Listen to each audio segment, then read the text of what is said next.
transactions of interest goods, many business decisions such as advertising, quality, decision to pricing, design, and mixes. Prisoner's dilemma is defined as a paradox in the decision analysis where two individuals acting in their own best interest to pursue a course of action that does not result in the ideal outcome. The concept of the prisoner's dilemma was developed by Rand Corporation, so it doesn't mouthful over the flood, blah blah blah. There's a competition.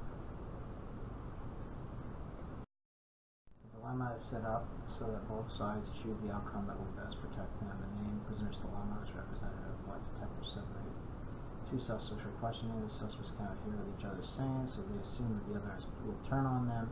Therefore, they turn on each other to secure the best deal possible for themselves. Prisoner's dilemma is is represented by considering how similar corporations price their products to capture the piece of the market share. Two companies, A and B, would both make a large profit by charging the same relatively high price. When the customer is company B, company A will start charging a competitive low price. Company A will bank a majority of the profit of company B. However, to even the scales, company B may be lower priced too. What happens next is both companies start to make less money than in the beginning. This is because both companies are still trying to low price while still splitting the same market share. The best outcome is for both companies to remain doing business as usual. If they have kept silent, they would have both continued to make a decent profit.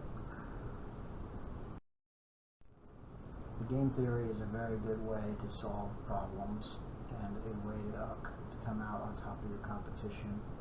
It is also extremely difficult to master and has many risks. The game theory gives insight into several less known aspects which arise in situations of conflicting interests. It develops a framework for analyzing decision-making in such situations where independence of firms is considered. Game theory can outline a scientific quantitative technique that can be used by players to arrive at an optimal strategy.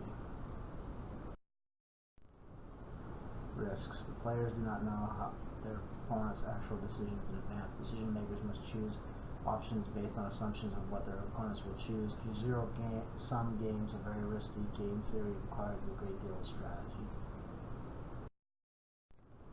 Zero-game sum. The definition: a game in which the cumulative winnings equal the cumulative losses.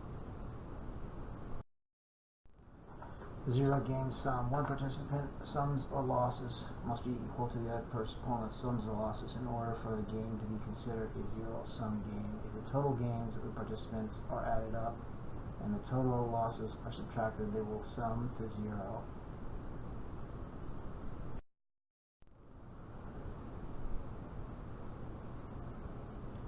Zero-sum in business remains zero-sum.